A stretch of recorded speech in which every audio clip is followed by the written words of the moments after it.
Hey everyone, and welcome to my in-depth mage guide. I've been wanting to make this video for a while, but I just wasn't quite sure of how many of you are actually mage players. But with that said, feel free to use the timestamps down below to navigate around the video, and let's jump into it. Let's start with mage's general identity, and you can imagine a rock, paper, scissors triangle with engagers, enchanters, and mages on it instead. And what mages are good against generally are enchanters, and enchanters can disengage engagers, and engagers can all in on the mages. The way that I see mages are that they are a high risk and a medium reward option. The reason that I say this is because this class needs to accelerate and to be able to deal damage. And if you fall behind as a mage, you're going to be struggling to deal damage. But if you fall behind as an engager or as an enchanter, you're always going to have that utility or that CC to help out your team. Another reason that is quite risky is that your team can easily over-index into magic damage if you're playing a mage. And so that makes it easier for the enemy to itemize and kind of reduce your team from dealing much damage. However, especially in lower elos, I want to say gold and below, maybe even silver and below, having that extra damage so that you can be a primary carry can be very effective. And in lower elos, people will struggle to itemize properly against all of the magic damage. But mages, they want to win lane, they want to dominate lane, and then in the later stages of the game, they are going to be looking for picks. And then the later that the game goes on, you want to be looking for these front-to-back fights where you are very selfish in your positioning so that you can consistently deal out damage. Mages are heavily tied to the middle of the map, to mid lane, in the mid to late game. And this is because they are typically very immobile, so they struggle to move around the map, and also because they typically have low self-peel or disengaged tools, so that they struggle to also face check. However, they do have burst potential, and so you can look for picks around the middle of the map to try and just one-shot or chunk players, and that is something that we're going to have a look at in other sections. What we're going to do with this video is to formulate a cohesive argument for doing these things with runes, with items, with wave management, everything coming together. Moving on to items, you want to go Spell Thieves pretty much 10 times out of 10. You really want to be able to have that mana regen and dominate lane as hard as possible and throw out all of your spells. Now, there are two very important power spikes for a mage support. Sorc Shoes and their Mythic. And so what we want to do is typically rush Sorc Shoes so that we can get that spike, we can get that magic penetration to really start dominating lane. Instead of trying to rush Mythic, you know, if you build a Lost Chapter first, that's not really a big power spike as a support, and you're going to be very far away from any of those spikes. And remember, our identity as a mage is to try and dominate lane and snowball early. The only other boots that you can consider are Lucidities, and this is only worth considering, in my opinion, if your champion has some true damage and your team is very magic damage heavy, and so you don't really want to build magic pen if the enemy is just going to build a lot of magic resist. And so this only leaves Vel'Koz as someone who might want to consider Lucidities with his true damage passive. But Swain, he can also build Lucidities here, as he's not a typical burst mage. So typically what this is going to look like is Spell Thieves into Sorc Shoes rush, and then into your Mythic Spike. Speaking of Mythic items, you should be choosing between two main ones here, Ludens or Liandry's. You can make an argument for either one here, as long as you understand which one is good in which situation. Liandry's is better versus tankier comps that have more HP, because obviously it does percentage health damage, and it also scales better, because the later the game goes on, the more burn you're going to be getting from the max health pool. Whereas Ludens scales off of your AP instead, and so the later that the game goes on, the enemy's magic resist is just going to be able to nullify most of this damage, and especially if you have another AP teammate in the mid or the jungle. The main exception here is going to be Swain with Imperial Mandate. Okay, so we've got our tier 2 boots, we've got our Mythic, now let's talk about the situational items. And there aren't going to be too many good options here. You want to consider the following. You want to consider Ryleys, you want to consider Zhonya's, Morello's, or Shadowflame, and let's talk about when each situation might be attractive to build these items. And so the short answer is just going to be when these items are valuable. So let's start with Zhonya's. Zhonya's is going to be valuable if the enemy team struggles against the Zhonya's. You know, maybe they have a Zed, or a Karthus, or a Vlad, or a Galio, or any time that your stasis is going to be really useful in stopping what the enemy team wants to do. Moving on to Morello, hopefully this one is going to be self-explanatory, but when the enemy team has significant healing on their team. And so healing reduction currently at the end of Season 12 is in quite a weak state, so I only think it's worth considering this option if there are at least 2 significant healing sources. Maybe you verse a Soraka, or you verse bruisers with items like Gore Drinker or Death's Dance or the Rune Conqueror, things like that. Especially verse Aatrox as well, or Vlad. And so in terms of building Morello, obviously you want to start off with the Oblivion Orb, and then I do like completing Oblivion Orb into Morello because as a support, you're not typically going to get many item spikes. And especially having that extra healing reduction on the Morello over the Oblivion Orb, that's really why you're building the item in the first place. And if you delay an item spike with an Oblivion Orb as a support, you're really going to... the game's probably going to be over before you get to that next item. Moving on to Shadow Flame, and I think this should only be paired with Ludens, and this is going to be a really powerful burst combination. I think that you should mostly look to go Ludens into Shadow Flame if you're a solo AP, or if the enemy team is just not going to build any type of magic resist at all. Maybe you verse AP Assassins who struggle to build magic resist into their items, or maybe you just don't see any magic resist items going into the enemy team's inventory, but this is an insane 2-item power spike and you can really snowball the game from these 2 items. Now, I saved Rylays for last because this is kind of an item that you want to consider if none of the above apply. If Zhonya's and Morello and Shadow Flame don't really look that great, then let's just build a Rylays for some utility. All of these mage supports are going to have some way to proc Rylays from range safely to be annoying. The main exception here is going to be Lux, who doesn't really want to build Rylay. She has her slow with her E, and she has a root with her Q regardless. And so once you've gotten your first situational item, you want to either move on to the next best situational item or build into avoid stuff, once again if the enemy team is showing any type of indication of building magic resist. And then eventually when you can build the Vigilant Wardstone, I think the Vigilant Wardstone is the weakest on mages compared to the other classes, but it still is an incredibly broken item and I still would recommend it for a mage after their situational item, obviously when they're post level 13. Now before we move on from items, this is something that supports don't typically think about very often in terms of item spikes. But if you're a mage support, if you're a damage dealer, these are important to keep in mind. Your tier 2 boots and your mythic are very important for your power level. And so if you can get these before a team fight, great. Maybe you have to take a few camps or a few minions here or there, but they are vital to your identity for the game. It's also worth keeping in mind that these items for a mage are obviously AP items, and AP items are more expensive than support items. And so keep that in mind. Your spikes are either going to be delayed or you're going to have to make sure that you win early game and snowball. Moving on to runes, and the typical mage wants to go sorcery paired with domination secondary. And the reason for this is sorcery is just such a great tree for a mage to be able to not only win lane, but have some more uptime with their spells in the mid to late game for these front to back team fights. And so what we want to look to do, we want to go Comet so that we can poke out in lane consistently. Mana Flow is just a fantastic item for a mage. This really allows you to poke and harass as much as possible, so we're going to go that one. Now, the only one that there should be some variation in is between Transcendence and Absolute.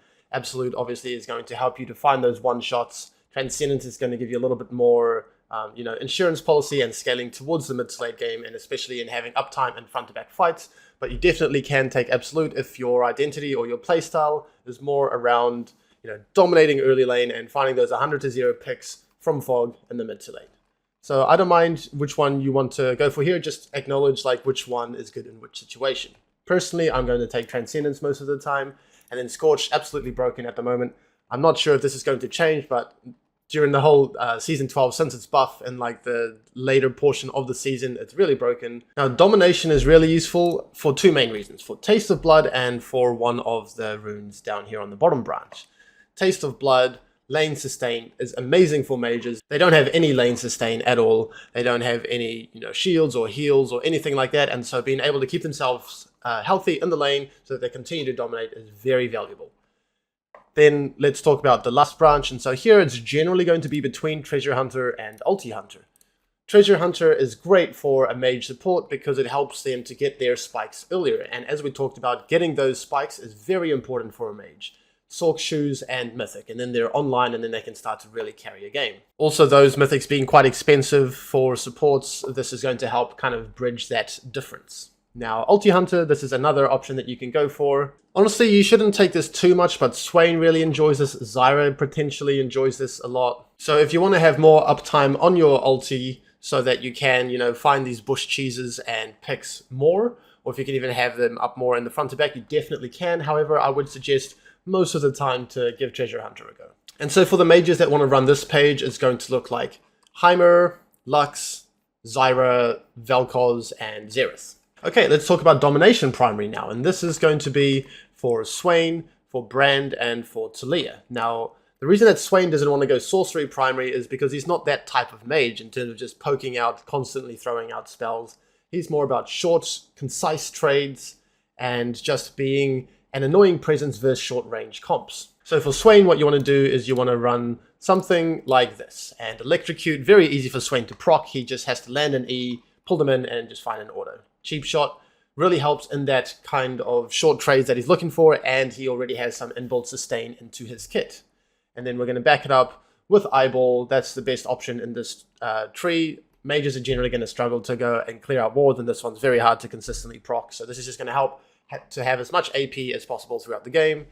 And then Swain, he has quite a high dependence on his ultimate. So the more that he has his ulti up, the more that he is just a nuisance and unkillable versus these short-range comps that you want to pick him into. Also, Swain looks to build Mandate, and that's a lot more affordable, and he's a lot less tied into that spike than other mages with their mythics. He's more about being a compositional counter. And so what Swain wants to do, again, he doesn't want to be throwing out spells a lot. He doesn't really want to go Mana Flow and Scorch. He doesn't have these mana issues. He's not a poke champion. He's either going to go Stopwatch and Cosmic Insight, because he's a great user of Stopwatch, getting up close and personal to the enemy team, and then having Cosmic Insight because he really does want to build that Zhonya's. That's going to help him a lot as well. Or you can opt into the Resolve tree and go Bone Plating, Unflinching, just to be a lot more unkillable. Okay, let's talk about champions that want to take Dark Harvest, and this is mainly going to be Brand and Talia. Now, the reason that Brand wants to take Dark Harvest and not Comet is because Comet can be quite awkward for him to land. He doesn't, like his W, his E, doesn't slow the enemies at all, and he also has that passive of his that's constantly applying damage, so it's a lot easier to potentially apply Dark Harvest to his targets. And then we're going to go for Taste of Blood, we're going to go for Eyeball Collection, and then again it's going to be between Treasure Hunter and Ulti Hunter. Make an argument for it in your mind and understand which one does what. Now for Brand's secondary runes, you want to either go Sorcery or Precision, which is quite a unique one. But because he has so much passive damage applying with his passive, and also when he gets potential Leandries, then Presence of Mind can give quite a lot of value. And so what you can do on Brand is do something like Presence of Mind and Cut Down, because you're going to be very squishy and then you can just deal out a lot of damage. I also think there should be an argument to be made for Mana Flow and Scorch, but Brand does have a little bit extra flexibility with the way that his passive just interacts with runes. Now let's move on to Talia, and this is pretty much what Talia is going to take. Dark Harvest and all of these runes that we've talked about, and both of these runes that we've talked about. And the reason that Dark Harvest is a little bit more favorable on Talia is because her identity isn't about sitting in lane and poking. It's about finding these windows to roam around. She's more like a playmaker, and so this is why she's an exception. I don't want to talk about her too much in this mage guide, but yeah, she wants to roam around and find a lot of opportunities to proc Dark Harvest. And if she wants to roam around a lot, the decisions are going to be between Treasure Hunter and Relentless Hunter, so that she actually can find those roams a little bit more. Now for the rune shards, it's pretty much invariably going to be double AP and then armor, or magic resist if you verse an AP bot lane. Alright, let's talk about the early game for mages, and a lot of what they want to do, especially in terms of wave management, is going to function similarly to enchanters. So I recommend for you guys to check out my enchanter guide. I'm going to link it below, just to have a look at the early game in terms of what you generally want to look to do. As mages and enchanters, they're both ranged, they both typically have some poke. Main difference between mages and enchanters, less peeling, less sustain for mages, but more damage. But you still want to make a decision between two strategies, either the Perma War of Attrition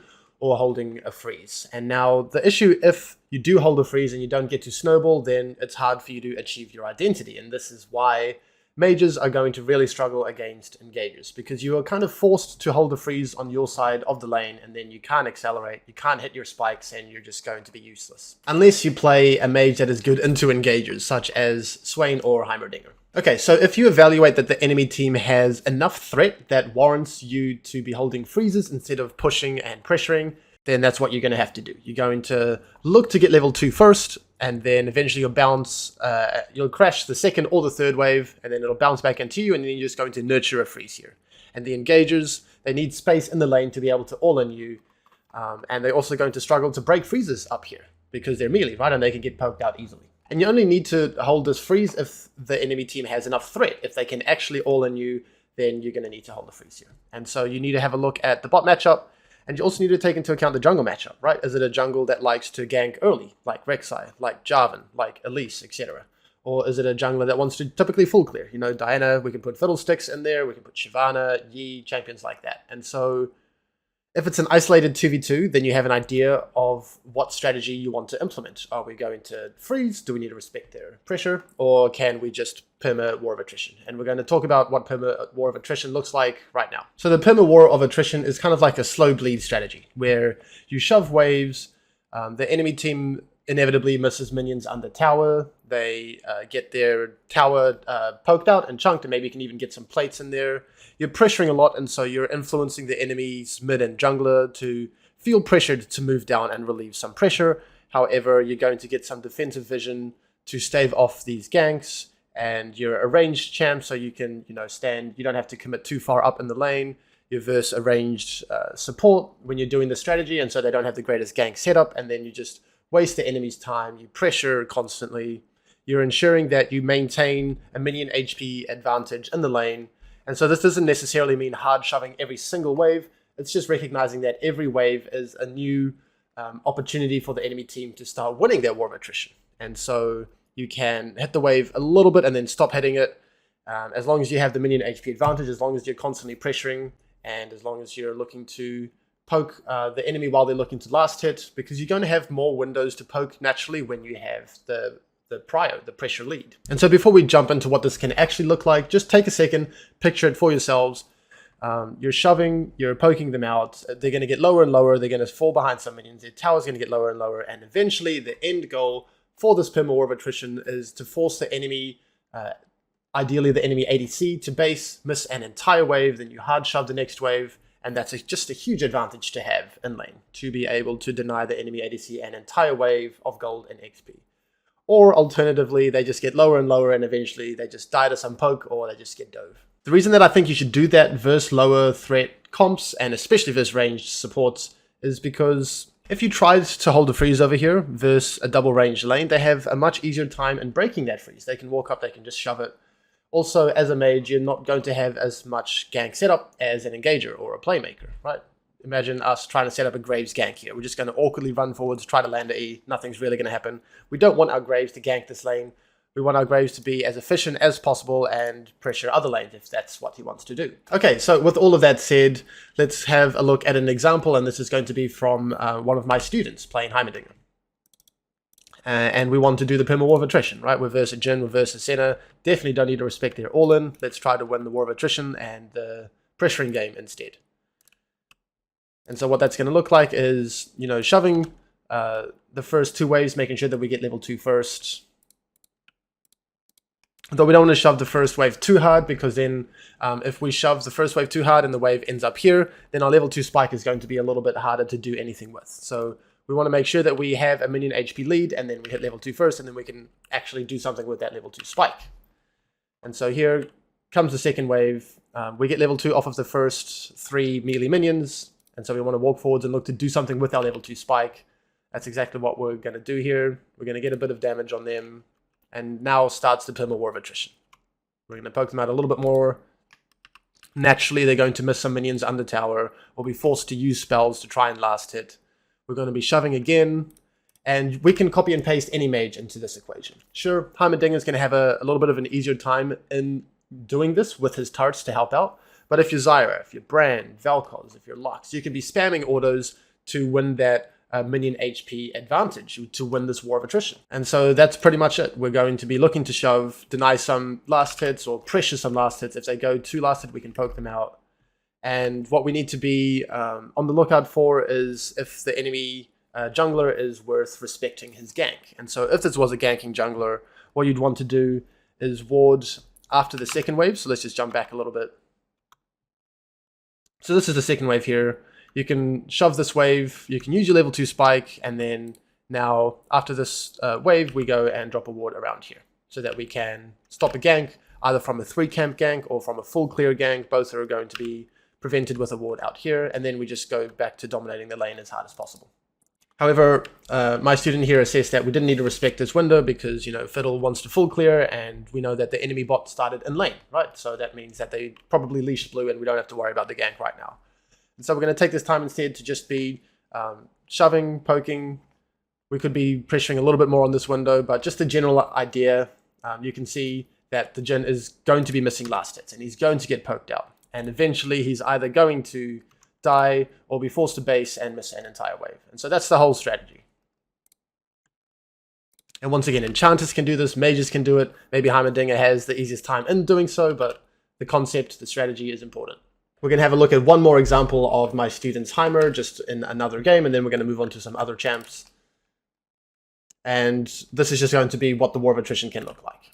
And so we're going to get Prio, our ADC wards around here, and now we're just going to go to dominating the 2v2 lane and looking to pressure last hits, right? The enemy team are constantly going to have to be dealing with minions going into them because we're shoving, and the ADC, of course, is going to want to look to last hit, and then we can punish on those last hit attempts.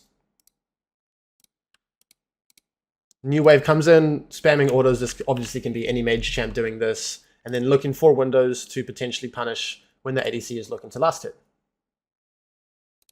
And all the meanwhile, the enemy team is incredibly pressured to try and do something about this, right? Picture the Silas or the Viegas perspective. They're seeing their bot lane just getting absolutely destroyed, and so if they don't do anything, then we're just going to naturally get really far ahead. And if they do something, you know, we have some vision, and they have no gank set up, and then it's just kind of really awkward for them to do anything about it. So that's why this strategy can be so oppressive. And so we're going to poke out the Kaiser, we're going to get some plates, we're going to get a lot of money, we're going to go ahead in minions as well, and we're just going to keep our foot on the gas. And it's very important, once the enemy ADC starts to get lower and lower, to make sure you shove as hard as possible. So when the enemy ADC is like full health, you don't have to hard shove. You can just maintain a small minion HP advantage so that you can always have pressure when you want to. However, when the ADC gets lower and lower, and when they're really forced to find a base, then you need a hard shove so that you ensure that she is guaranteed to lose an entire wave or be forced to stay under tower with low HP. And so now she's very pressured to find a window to base, right? And if we just perma-shove, from now on, there is literally no counterplay to what they can do about it. So let's say that Kaiser gets her base off here. This entire wave, she's going to lose on the tower. And then we're going to base, we're going to have a better base, we're going to come right back to lane, do it all over again, and this snowball the game out of control. And so we cancel the base, that's fine as well, and she's just going to bleed minions. She's eventually going to have to base or just die. Punishing on those last hits. When she's walking up to try and last hit, she's just under an immense amount of pressure. Eventually, she's forced to go all the way back, find a base, and then we're just going to accelerate. The last point that I want to bring up for that perma war of attrition strategy before we jump into this potentially freezing strategy is that mages, they generally have one spell that can help them to disengage. If you picture Zyra's E, Xerath's E, Vel'Koz's E, Heimer's E, they all have some type of tool to be able to disengage while they can still poke with their other abilities. And so if you feel like you can dominate the 2v2, but the jungler is quite a high threat, then maybe we save those disengage, those CC spells to be able to dissuade the gank, and then we can just dominate with the rest of our kit. Okay, so moving on to this game, we are Swain and we're Verse and Amumu, and so they have a lot of all-in threat. And so we're not going to be able to play that perma war of attrition, because if we're shoving up deep into the lane, that's going to give Amumu a lot of space with which to eventually find an all-in, and that's exactly what we don't want. And so the win con for this is going to be different. Our end goal is not necessarily to deny the enemy ADC an entire wave and slow bleed. It's going to be to not die, stay healthy, farm minions, and then in the mid slate outperform. Okay, so yeah, we're going to be looking to freeze. We're going to be poking them when they try to break the freeze. We're not going to give them any space to all in. And what we can also do to ensure that we eventually do get a good base is use our jungler's inevitable proximity towards bot to break that freeze and to shove. And so let's just picture this for a moment before we jump into it, okay? We're going to be looking to hold the freeze here. Our Hecarim, what's he going to do? He's going to path up, and then he's going to do X. He's going to look for a top gank, or he's going to counter jungle, or he's just going to hang around and then base. Eventually, he's going to come back to our side of the map. Then when he is on our side of the map, that gives us confidence and space to crush a wave into their tower and get a good base off. And so then we can spend a lot of money, we can crash the wave, and then it's going to slow push back into us, and then we're going to be happy once again. And so this is going to depend on how well we played the early game. Did we hold a freeze? Did we stay healthy? Did we poke them? So then when our Hecarim is eventually back on our side of the map, he can even gank and kill them. Or if we've been struggling, we can just use his proximity to help bail us out and shove the wave out. Okay, so let's look at what this could potentially look like. They get to start in lane.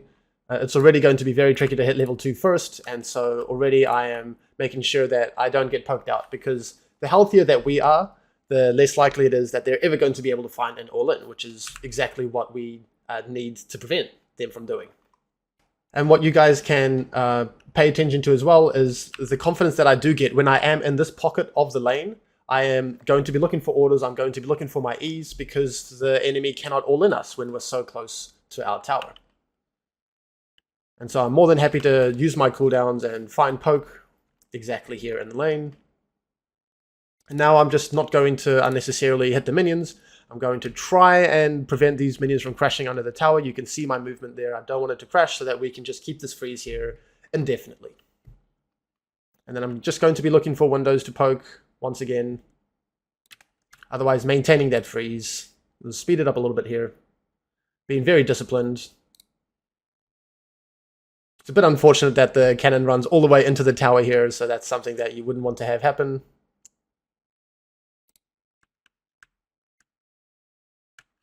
Otherwise, I'm not shoving. I'm trying to maintain the wave here. Staying healthy. Looking for windows to poke. And so you can see my posturing. I'm looking to pressure last hits here. I have a little bit of confidence to try and do something on these last hits. If a Mumu walks up, to try and use his relic. If a Aphelios walks up, it's a bit tricky because his green gun has a long range, and so it's awkward for me to try and harass last hits, but that's the idea. Trying to pressure as much as possible with a good wave state. And so my Hecarim has spent a lot of time towards topside, and eventually he is going to come back down, and then maybe he can bail us out. We'll see what happens.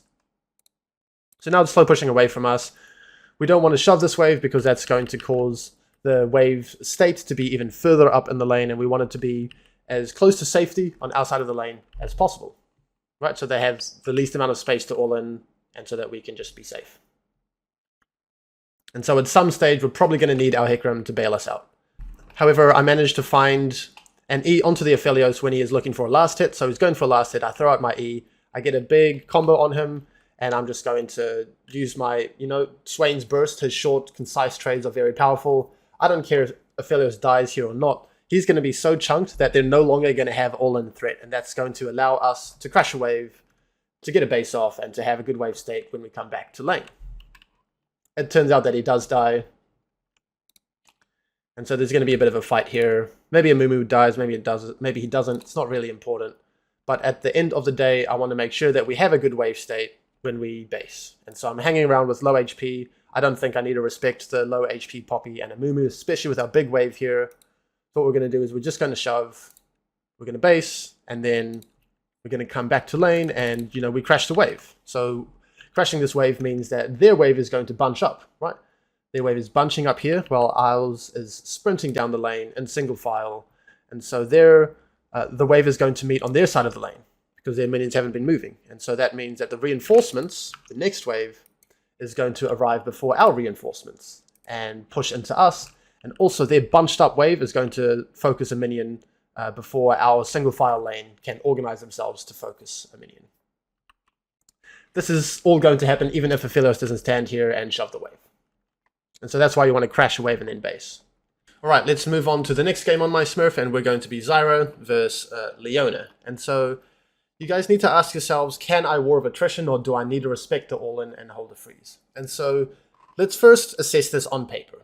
On paper, if we get to start in lane, then we can control the wave, we can hit level 2 first, we can crash the second wave, but then once Samira and Leona are level 2, and that's when they really have a lot of all-in threat, we're going to probably have to nurture a freeze on our side of the lane. And so that would be a plan that I'm formulating heading into the game. I'm priming myself to make those decisions. Now, let's say that they had a Janna instead of Leona. And so in that 2v2, I'd be more than comfortable in just playing that perma War of Attrition. But let's say that they had Samira Janna, but their jungler was like a Rek'Sai. And so now I'm less inclined to play that perma War of Attrition when I could be ganked by Rek'Sai, right? So maybe in that situation, they have Rek'Sai, they have Samira, they have Janna. isolated 2v2 War of Attrition. When I'm not sure where the jungler is, hold a freeze. Or let's say that in this lane, maybe we poke them out a lot. Maybe we poke out the Samira and the Leona so much that they no longer have kill threat. Then I don't have to respect, right? Now I can just play that perma War of Attrition. And so you need to ask yourself, do they have enough threat to warrant me holding a freeze? It's a dynamic question that you can ask yourself. It can change with information where the jungler is. It can change with, maybe have a 10-second window to shove a wave because the enemy team used their blitz hook. Or maybe you're poking them and now they don't have enough threat. As long as you understand the War of Attrition is going to be a very oppressive way for you to play the game, and this generally the strategy you want to use as a mage, but if you need to respect the pressure, respect and freeze. Or even maybe you read that the enemy bot lane is bad, they're not pressuring, they don't know how to play, and that just gives you freedom to perma War of Attrition. Who knows? But let's just have a look at what this is going to play out with. So with Zyra versus Leona, like I said, we get to start in lane, we get to control the first wave, we get to hit level 2 first, and I'm going to be able to find some windows to poke initially. Once again, looking to harass the last hits from the enemy ADC. So she walks up, I walk up. I'm getting to cast my spells on her and order her, and it's all going according to plan. Get prio, and then see how it all plays out, and then probably eventually going to have to set up that freeze. However, what happens is our Hecarim dies in the jungle, and so this is going to be even more important that we just hold the freeze, because we were starting to poke out the Samira quite a lot. And if this didn't happen, then maybe we can play that perma War of Attrition. And maybe we don't need to respect their all-in, especially if we can safely shove this wave without Leona finding that all-in. But things happen, and now we have to respect the enemy card that's been in our jungle, right? Because the Hecarim died. And so I am starting to position back here. I'm adapting to the situation, and I've decided that I should probably play to freeze. And so we see the Karthus here. Our Kai'Sa is not playing respectfully enough, and she gets flashed on, but I've been, anticipating this the whole time, and now I'm going to look to potentially one-shot the Karthus as he's walking past here. So with all said and done, it's not the worst trade, but you can see how your plan can adapt in the moment. So eventually I find a base. We're going to speed this up quite a lot. Just have a look at the minimap. So I'm coming back to base, and then there's going to be a bit of a skirmish out here. And I'm going to help my jungler to get this crab, and then we also managed to land a root onto the Samira, so we're just going to take a bit of a skirmish here. Get a couple of kills, that's fine. Come back down, and now Leona is by herself trying to, soak up some XP, maybe soak up some gold, and so once again I'm saving my spells. I know that she wants to go for this cannon, so I'm going to poke her heavily on this cannon. And this big chunk in Leona's HP is going to mean that we don't need to respect the all-in too much, right? If she goes in, she's probably just going to get one shot. And so now maybe we can play that War of Attrition once Samira comes back to lane. Even if the Karthus is on our side of the map and our Hecarim is on the other side, we don't need to respect their all-in. Karthus gang threat, very low. Leona, very chunked out. So in this window, I decide that we can just keep up the pressure. And so the next wave is going to come in, and I am looking to shove it and pressure. And you can see I have enough space to do so. I don't necessarily hard shove because the enemy ADC isn't pressured to find a base, right? The enemy ADC just came back from base. And so if we just maintain a small HP advantage here, then we have control of the lane. And you can see I'm not hitting it. You can see I'm pinging my ADC back to not necessarily hard shove. Maybe we can deny a couple of minions beforehand. This is a good example of how you can decide between the two strategies. So remember what the two end goals for the perma War of Attrition were. Either you force the enemy's ADC to base and miss an entire wave, or you get them low enough that they're just going to die to poke or get dove. And so let's have a look at what the dying to poke or the diving could look like. I'm not looking to shove the first wave too hard so that my level 2 spike can actually do something. I will be looking for windows to poke if I can.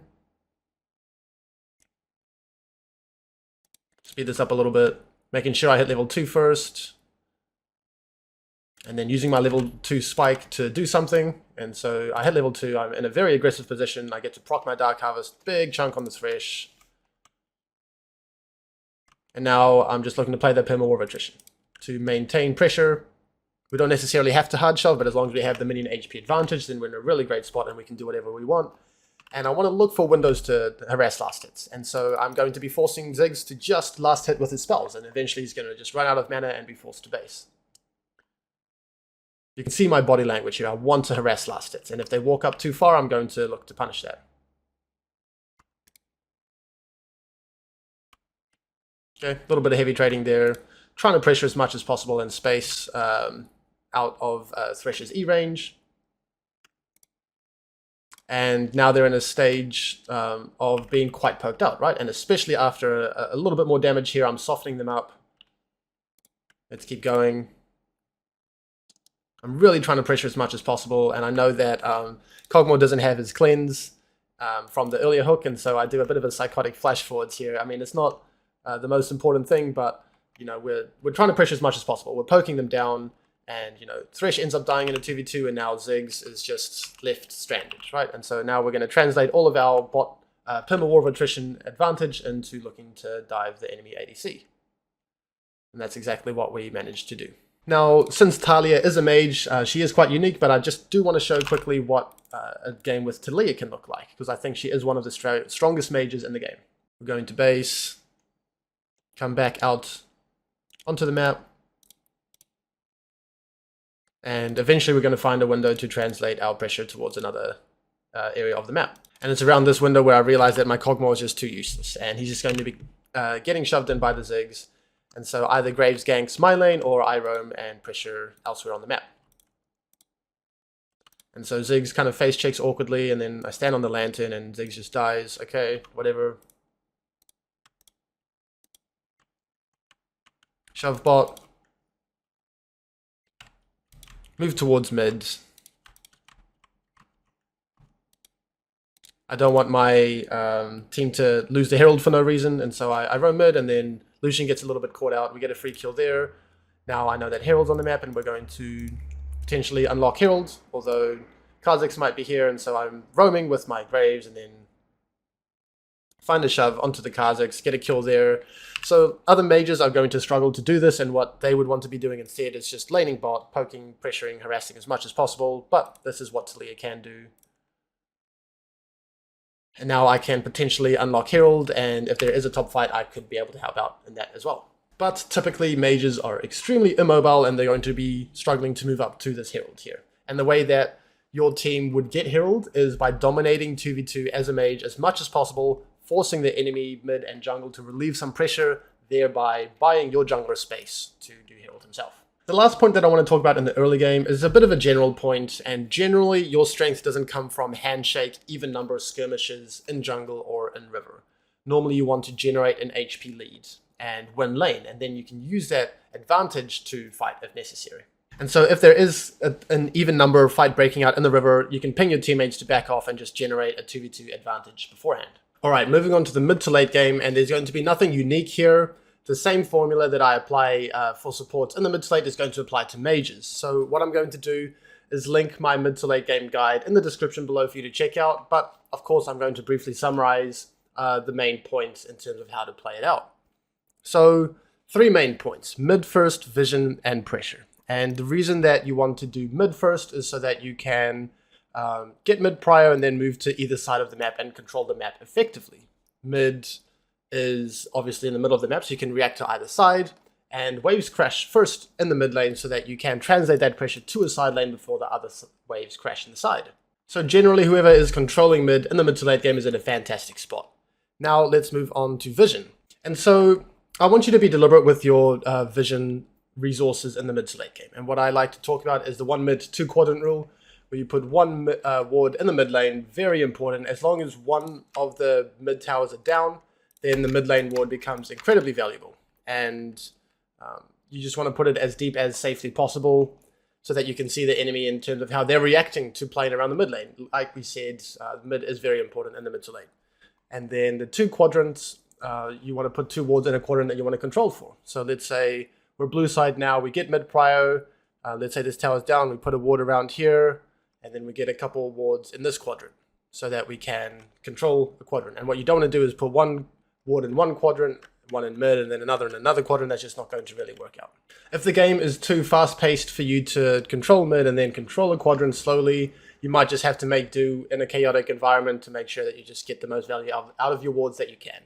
And now in terms of pressure, what you want to do is pressure towards your jungler. And ideally, where that pressure is going towards is the next objective, right? But there's no point trying to pressure the map on the opposite side of your jungler. If your jungler's like, let's say you guys want to play for Baron, your jungler's bot side, you just have to pressure towards your jungler. Ideally, you ping your team or your jungler to clear towards the next objective, and then you can both pressure at the same spot. Now, there's going to be a little bit of a difference here because I did briefly talk about how mages want to sit in a bush and look to pick someone from fog. Let's just take this situation as an example, our jungler's bot side. What we could theoretically do is look to camp in fog on the other side of the map, but in a defensive spot. So we wouldn't be actively looking to camp up here while our jungler's here. We just don't have enough control for that. So maybe we want to just camp maybe this bush over here or this bush over here. So when they do try to control, then we can look for a one-shot. But otherwise, mid first, one mid, 2-quadrant rule for wards, and then pressure towards your jungler. So now we're going to show how it deviates slightly for mages in terms of finding picks from bushes. So for this first game, I am the Zyra, and I'm going to be coming out of base. And, you know, we're obviously very far behind in this game. And so I'm not going to be able to, you know, siege towers or really control the map. I'm going to pressure and look to one-shot and chunk and force cooldowns from a bush where I think the enemy might be walking past, right? And so here I see the Vex, and then I'm more than happy to just dump my entire combo onto her head, and now she has to flash, right? Obviously a great trade. My ult, only 90 seconds. We're behind. We chunk the mid laner, get a huge 5-minute cooldown out from her, and we're in a pretty good spot from this situation. And these situations are going to be more common if you are losing, right? So if you're losing and it's harder to contest around mid, maybe you're not playing for mid first, and you just have to camp around the bush around mid instead. Okay, so we're going to move a little bit forwards in this game, and once again, I'm going to be looking for picks in bushes from fog around mid. And so here their red is up, and so this is quite likely that they are going to come around here, and this is just something that you're going to want to start experimenting with. You can pick any number of bushes, right? You can pick this bush, you can pick this, anywhere, but you're going to get better at picking the right one just in terms of reading the flow of the game. Are they going to be entering top side? Are they going to be entering bot side? Are they going to be face checking here or there? Start to get a feel for it. And once you do, you find that sweet spot, you're going to find a lot of picks. Now, with that said, this is an example where nothing does happen, but I just wanted to show that this is what I'm actively looking for. I'm not comfortable in pressuring mid and looking to siege mid tower or anything. We're still quite far behind. I still want to find picks from fog. And so if Vex shoved this wave and then moved into us, we could pick her. If Karthus is moving here to contest his red, we can pick him. However, they just respect this window. That happens. Jumping forwards, last point for this game, then we are losing. We are losing mid first. I recognize that there's no point in playing for mid if we can't get any pressure here right now. And so instead, I'm just going to pick a bush, right? And the Raptors are up here. And so I deemed that this is the highest likelihood of me finding a pick here. If I try and find a pick here, I won't get there in time if I go this way, and if I just run straight here, I'll get spotted. So instead, I'm going to hope that they walk too far up here so that I can eat them, or if they even try and get a ward here, I could definitely find a pick. However, it's a little bit unfortunate I don't have my ult, so I could have gotten a much bigger chunk, but the concept is important here. So I'm standing at the back here so that the camp doesn't aggro onto me, and then I'm waiting for them to walk too far, and it's just natural for them to want to get some vision around this area, but I'm here lying in wait. And imagine if I had my ult here, we would get a big chunk that would relieve a lot of pressure, and then maybe we can, you know, get mid prio on the next wave. All right, let's move on to one of the Heimer games from my student. And here, his team is looking to take the dragon. Meanwhile, you know, the bot side camps are coming up. Gromp is coming up, wolves are up, blue is coming up as well, and so he's choosing this bush. And I think this is a pretty good bush to choose. It's quite likely that someone does path through this way or potentially path through this way. And if the enemy team wanted to contest, then he could get a free pick here, right? He could also have potentially chosen this bush here, although it is a little bit riskier. It's a little bit further from mid. It's a little bit deeper. You could even do it as Brand and Xerath, although their camping wouldn't lead to necessarily a kill. You would stun them, drop your whole combo on them, do a lot of damage, and then back off. Another example, we're pressuring through mid. And then we're going to pick a bush on top side over here. And so once again, this doesn't necessarily work out, but if Lulu does decide to face check over here, or if the turrets were right on the edge here, or if Heimer didn't walk out of the bush, you know, a number of different things could have gone better, but the concept in terms of finding a bush on these windows of downtime, you know, Ashe is going to get prio here. We should have dropped the mid ward here, but otherwise we can definitely look for a pick through a bush. Last example for this game, our team is doing Herald, and instead of just kind of standing out here and hitting the Herald and allowing them to enter, once again we're picking a bush, we're looking to set up a pick if they decide to enter through here or through here. And so a fight extends out there. Maybe we could have committed to that a little bit more. Otherwise, we're just sitting in the bush waiting for a pick, and then that's exactly what happens. And so the enemy team are guaranteed to get sloppy, right? They're not always going to respect this. If you guys watched Worlds when Beryl is picking Heimerdinger, there's 5 pro players who know exactly what Heimer wants to do, and they're going to respect these windows, right? But in solo queue, people are going to get caught out all the time. And that's exactly what happens here. You just have a bit of patience and you understand your identity in the mid to late, and that's what you can do. Now, all of these examples are sitting in a bush and waiting for a pick. You definitely can thrive in a front to back team fight as well. Heimerdinger is going to struggle with that a little bit unless you verse a short range enemy comp. And we will move on to some front to back fights soon. I just want to give you a full picture of what the sitting in a bush around mid can look like. Okay, here's an example of a mage that maybe doesn't have as much bush camping threat to 100 to 0 like Heimer, like Zyra, but instead we could put like Vel'Koz, Brand, Xerath in this similar category in terms of we can still look for windows to poke and pressure from fog, from bushes. It just might not lead to the same thing. We got our mid pressure. I am finding a window to dip into fog, and if the enemy team gets lazy, then I am willing to use my cooldowns for anything. Either I'm going to use my cooldowns, chunk them and get map pressure, or I'm going to use my cooldowns, kill them, or I'm going to use my cooldown and they use their valuable flash cooldown. Either way, I'm happy, and this is the windows of downtime that you really can look to chunk or pick. So let's play it out. I'm from fog here. I'm throwing out my Q. My Q lands, and that just means I get to drop my entire combo on her. And if she dies or if she flashes, I really don't care. But these are just windows that you're going to be able to find.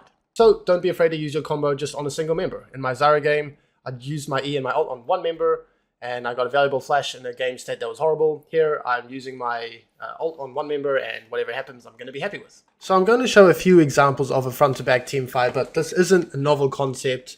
What a front-to-back team fight is when you have your teammates between yourself and the enemy champions.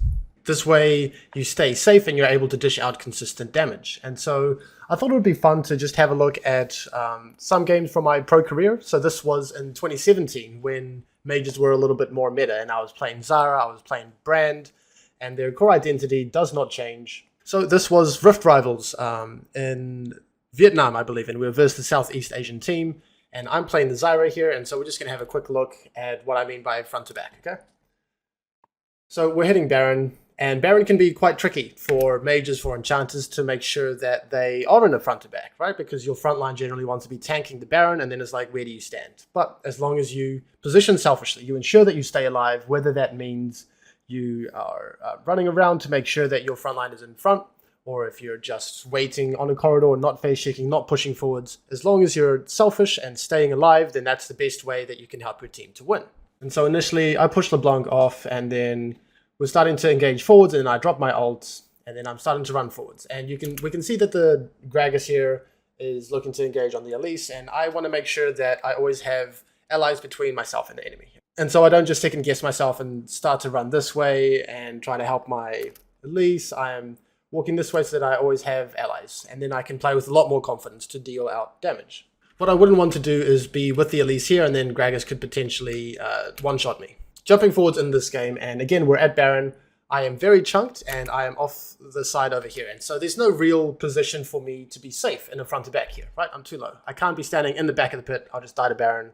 I don't want to be stuck in the pit as well. That leaves me with very little options, so I'm letting my teammates hit the Baron, and then I will be able to apply something to the fight as long as I stay safe and I'm able to deal consistent damage. And so I'm waiting for them to use their cooldowns onto my allies, and then that gives me confidence to start moving forwards and look to follow up on the fight. And so now I can actually deal damage. I'm safe, and as long as you're safe in dealing out damage, you're going to be happy as a mage. Now, actually finding a front-to-back fight can be pretty tricky. In this meta and solo queue in general, there's going to be a lot of carries, a lot of assassins, fast-paced games. And so if you can't have that organized front to back, then what you want to do is ensure that you're dealing out damage while remaining safe. And so we're just going to have a quick look at what that might look like. And so here, we're a little bit behind and we don't really have a front line, right? But I'm going to be finding ways to deal damage in this fight safely.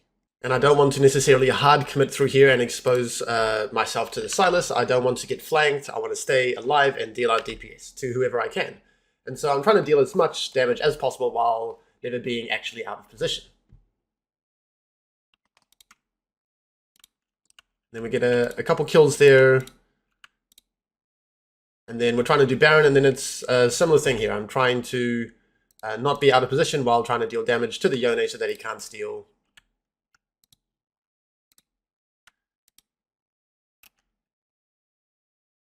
And so for this entire like 90-second window, I'm never out of position and able to die, and I'm able to deal a lot of damage. And once again, you can replace Talia here with any other mage champ. And so this finding a way to deal consistent damage but not die is a lot easier said than done. It's going to come through limit testing and figuring out what you can and can't do in certain situations. What you don't want to do is constantly be playing under the level of the limit so that you're never finding damage and you're not dying. That doesn't really help anyone. You're going to have to extend past your limits, get out of position sometimes, be forced to flash away, even die, and then you'll learn how much you can actually get away with. And then once you hit that sweet spot of pressuring a lot, damaging a lot, but not ever being out of position and not dying, that's when you're really going to be able to carry games. Okay, last example of a front to back with a mage, and this game we are Lux. And so we have more of a traditional frontline this game, right? We have a Scion and a Hecarim, and so we can potentially just shield them and play a little bit further back in a much more structured environment.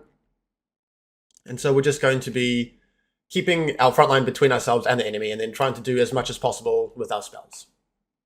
Obviously, we could use our E better there, but it's the front to back concept that is important here.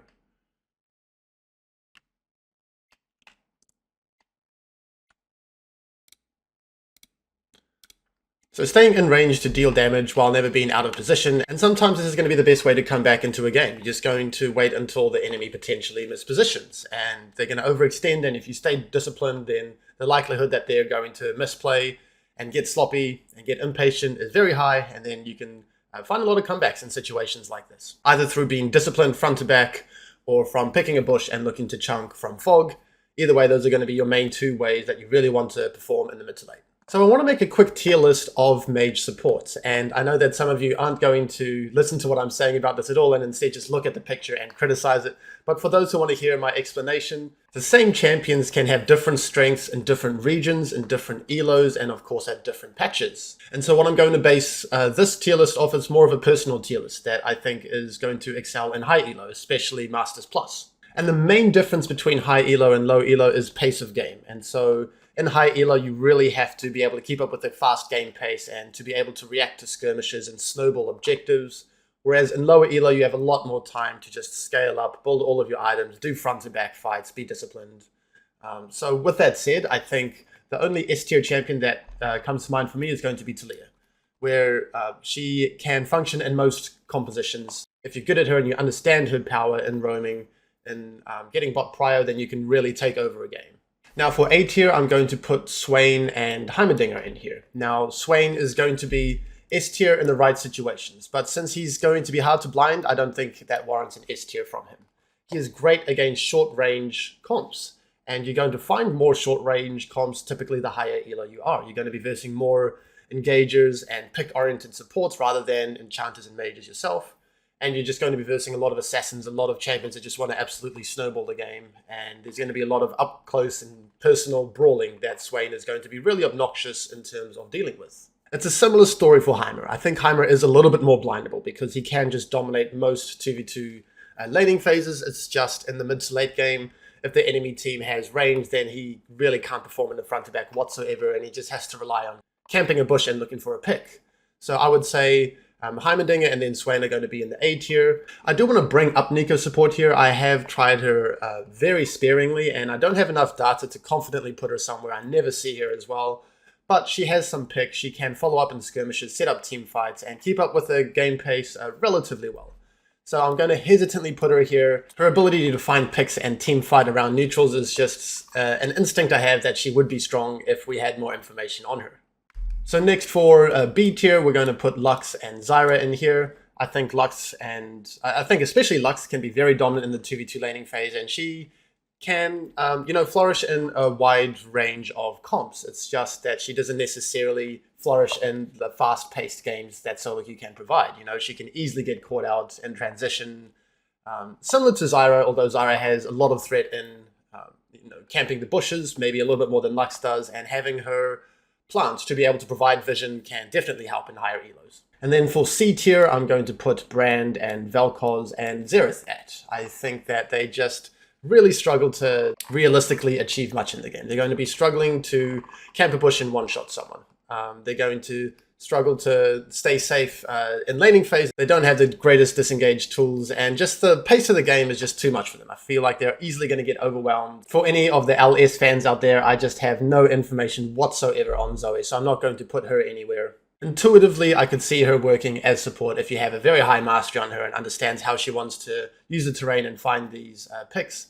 But we're going to leave it there. The last addition we could consider is maybe Karma. If you're going to build a Night Harvester and First Strike, I would put her in the A tier because she is quite blindable and she can, generate an early lead, and that's always going to be useful in solo queue. Now, if you are in lower elos, if you're gold and below or maybe even silver and below, you can literally flip this tier upside down. And these champs are going to become a lot stronger because they can just deal consistent damage. The enemy teams won't really know how to play around it. They're just going to run into Brand, they're going to run into Vel'Koz. Games are not going to get closed out cleanly, and so you're going to be able to hit your levels and your item spikes and just be able to deal out a bunch of damage, whereas the fast-paced champions are not really going to be able to do much for you. And if you're around plat or high gold, who knows? I don't know where that leaves you, as long as you understand the different strengths of these champions, right? Are your games fast-paced? Do you feel pressured to be able to rotate the skirmishes, to accelerate the game? Or do you feel pressured in the mid to late game that your team just doesn't really have much damage and you just wish you had more damage yourself, and then you would pick champions lower down on the tier list here? And there are also pace of games for different regions, right? Generally, eastern regions have a much faster pace of game, and then you're going to be struggling to pick champions down here.